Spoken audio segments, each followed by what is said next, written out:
Hey everyone, it's Nathaniel here with Beginner Food, and today we're going to be talking about different methods of cooking. We're going to go through a lot, so these are going to come by pretty quick.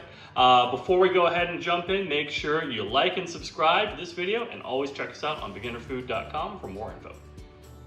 For our first cooking technique, we have grilling. Grilling is going to be a very similar thing to what you're doing in your oven. It's going to be a lot of hot air. But the difference with grilling, and why it's called grilling, is because the grills are also going to conduct heat into the food. So when you're grilling, it's really important to heat up the grills first, let them come to temperature, and then put your food on. Because again, those grills are going to actually help heat get into the food. It's not just going to be air, there is going to be some coming in from the metal as well. So foods that make a lot of sense to grill are ones that you want to cook normally pretty fast at a high heat. So that's why whenever we think of grilling, we generally think of things like steaks, hamburgers, maybe chicken. We're looking at things that benefit from a nice high heat cook on the outside, and then for the case of a steak, a rare piece in the middle, or in a chicken, just finishing it barely through to doneness. So a lot of meats go really well on the grill. If you do it with vegetables, again, you get those nice grill marks because your grills are going to be nice and hot when you put it on, so you're going to get some caramelization there too. So really, that's going to be the only difference between the grill and your oven, is the direct heat into the food that you're cooking from the grills. All right, so our next cooking technique is going to be smoking. This might not be available to everybody because you generally need at least a little bit of special equipment, but you're going to be smoking foods that cook at a lower temperature for the most part. This is a pellet smoker, so they cook, they're more like an oven with smoke added to them, but they're perfectly capable of smoking low and slow, just like your traditional wood chip smokers that we were using for hundreds of years. So foods that go really good in this, obviously pretty much all meats are delicious when smoked, and if you have a cold smoker, you can even do things like fish and cheese. All right, for these next 6 cooking techniques, we're really going to be using one thing, and that's going to be a really large pot. This is going to be used to contain liquid, and these are all going to be liquid-based cooking techniques. All right, so boiling. Boiling is when you're cooking something in water that is at least, well, basically 100 degrees Celsius or 212 degrees Fahrenheit. That's when water is turning from its liquid form to its vapor gas form. That's what creates the bubbles when you're boiling. You're going to use boiling because every angle that something is submerged into boiling liquid is in touch with something that's 212 degrees. So you have really good heat conduction when boiling. The flip side with boiling is you're also going to have a loss of water-soluble flavors. Anything that's boiling that can be diluted and dissolved into water is going to get drawn out. Now, if you're going to use that liquid as a stock or a soup base, that's totally fine. If you want it to flavor your food, that's going to be a little bit harder.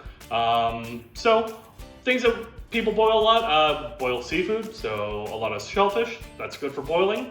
Boil eggs, make a hard-boiled egg before, you did that with boiling, and you can boil basically any soups, stews, meats, if you're going to keep the broth. Again, as you put it in the liquid, some flavor is going to come out, but if you're going to save that flavor, it's a great option. All right, so steaming. Steaming is going to be boiling, but rather than putting your food in the liquid, you're going to put it in the gas. You're going to put it in the path of the water vapor coming off of the boiling liquid. So boiling, steaming, 2 sides of the same coin. One's going in the liquid, one's going in the air. So for steaming, it's also going to be in the air. It's going to be about 212 degrees Fahrenheit, 100 degrees Celsius, but it's not going to dilute as much, and that's because the contact that the food has with the water is a lot less when you steam it. So it's going to get some contact. It's definitely a moist cooking method, but it's not going to be right up against the food where it can draw out a lot of the flavors. So steaming, great for vegetables, very delicate preparation. So fish will go pretty good in steaming, seafoods, and then a lot of A lot of actually baked goods can be steamed, so things like steamed buns, and even, like a tortilla.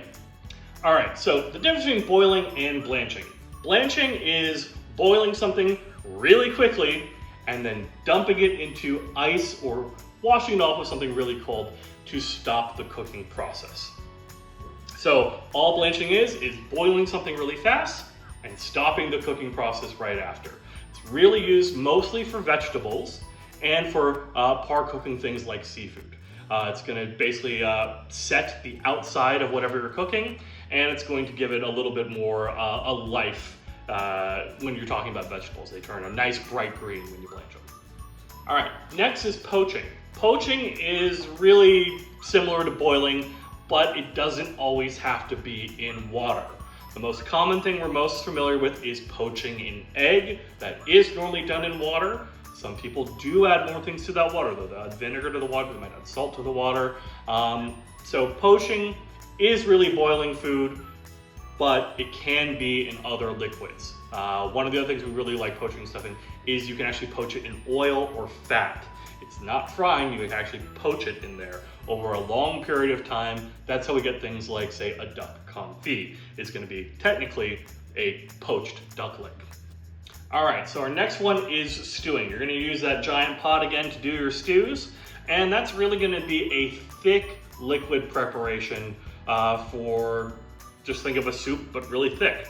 And really what makes a stew is connective tissue, connective fibers, that collagen turning into gelatin, and that's what's going to make your soup turn into a stew. So you're going to need some kind of connective tissue or gelatin in order to make a stew. But at the end of the day, it's a soup. All right, and finally with our pot-based cooking techniques, we have simmering. Simmering is going to be just at the level of boiling. It's right when you see small bubbles forming at the top of your water. It's the smallest boil you can possibly get in a pot. That is simmering. So we have what's called a roaring boil. We see lots of bubbles popping up every second, and then we have a simmer, which is just a couple bubbles coming up kind of at a steady pace.